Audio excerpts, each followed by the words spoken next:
1-0 Duy Phát.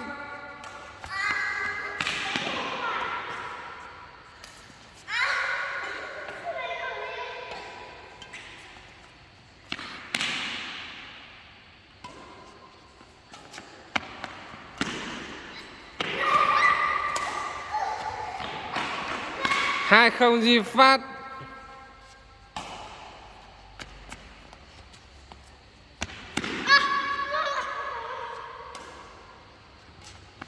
Ba không Duy Phát.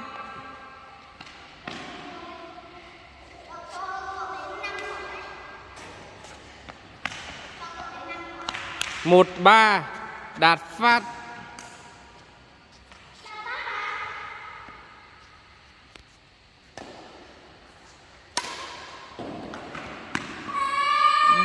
Bốn một Đạt Phát Duy Phát.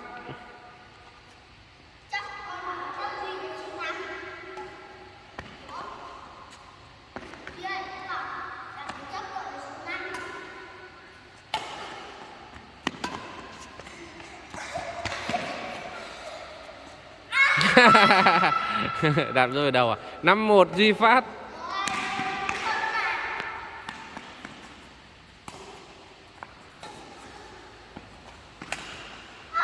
Hai năm Đạt Phát.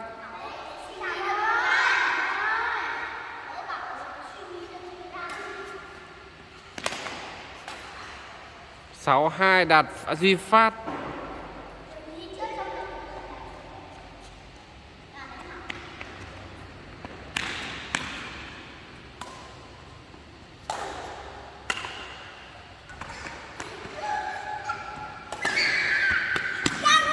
Bảy hai Duy Phát.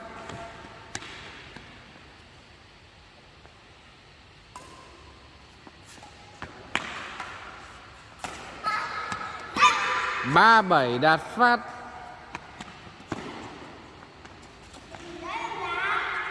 Ba bảy Đạt Phát. 4-7 Đạt Phát. 4-7 Đạt Phát sắp hòa rồi.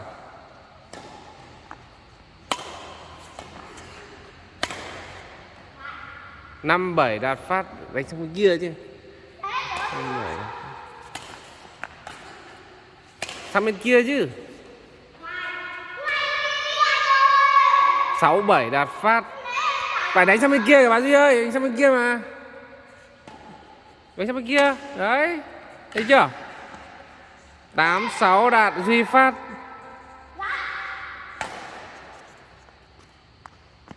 Phải đánh sang hai bên mới thắng được.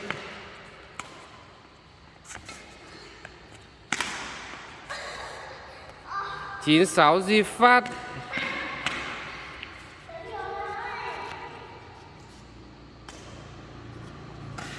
Lại, phát lại. Phát đẹp vào. 9-6 Duy Phát.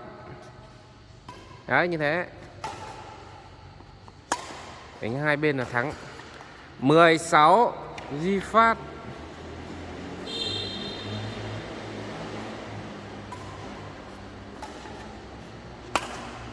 Đánh nhẹ. Đánh nhẹ.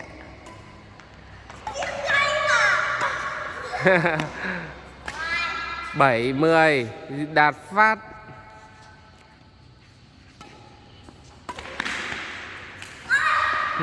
Mười 11-7 Duy Phát.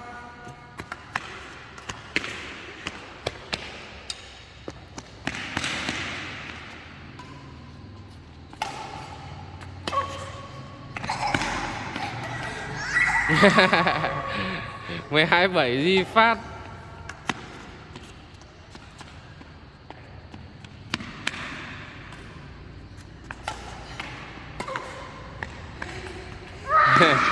Mười 13-7 Duy Phát.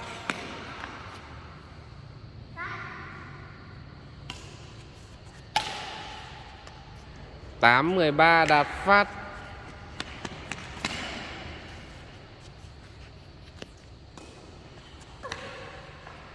9-13 Đạt Phát.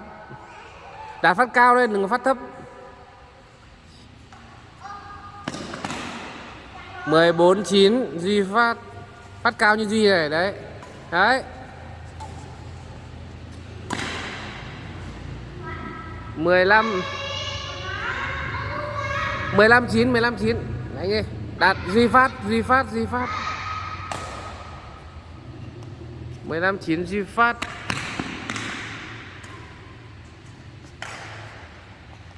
16 9 Duy Phát.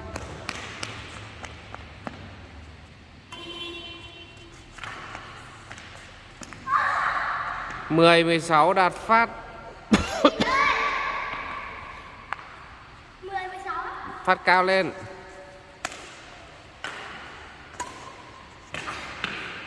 11 16 Đạt Phát. Sắp hòa rồi đó.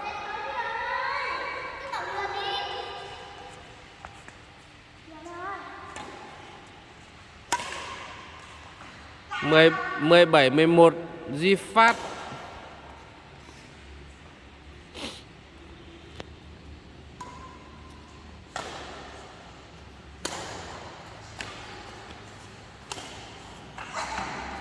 18 11 Duy Phát. Ôi thằng này, con này vứt vào của chú ấy đấy, gãy vợt đó, không được vứt vợt. 17 11 Duy Phát.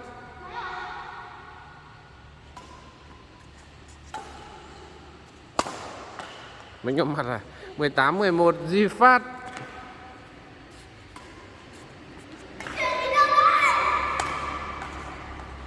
19 11 Duy Phát. Di chuyển cao lên, đừng có thấp đấy. 19 11 Duy Phát. Nào cao lên. 19 11 Duy Phát. Đấy, như thế là được. Nhẹ.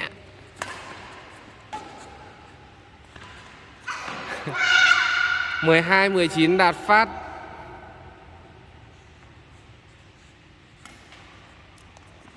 Phát lại đi. Phát cao lên, phát bình thường này để Đạt Phát 12 19. Phát cao lên, công phát của bình thường đấy. 20 12 Duy Phát.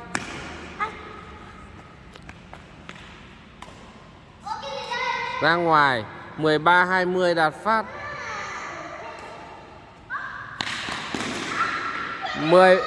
14 20 Đạt Phát.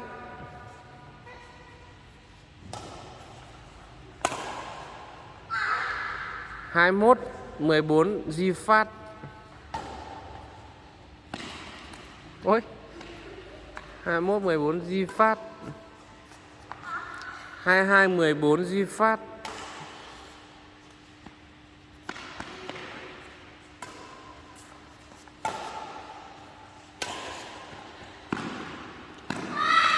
23 14 Duy Phát.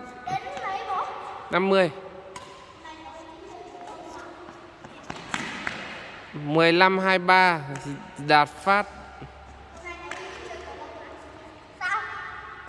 15 23 Đạt Phát.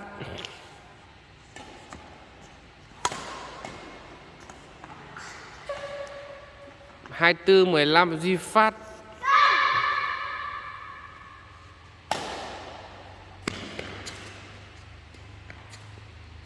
24 15 Duy Phát. 25 15 Duy Phát.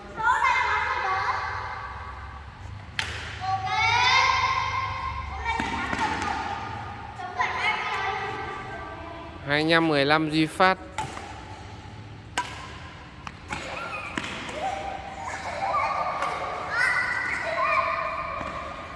26 15 Duy Phát.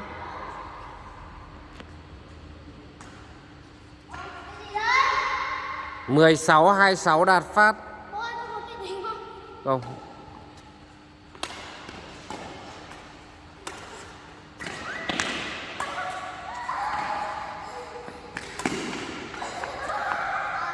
Hai 7 16 Đạt Duy Phát. 27 16 27 16 Duy Phát. 27 16 28 16 Duy Phát.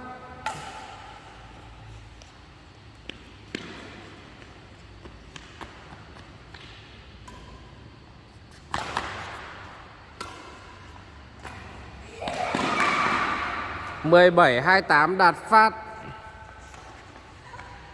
không qua. 29 17. 30 17.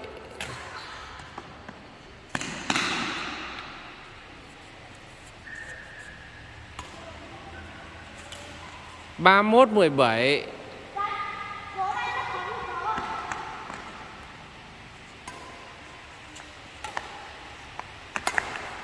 32 17.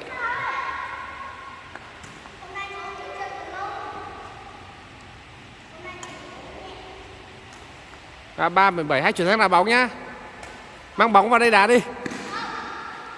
Trời mưa mà. Trời mưa thì đá bóng bên này này. Đây này. 33 17. Mạnh lên. 18 33 Đạt Phát. Bà đi đứng vào giữa đi để còn 18 33 ra ngoài. 34 18 Duy Phát.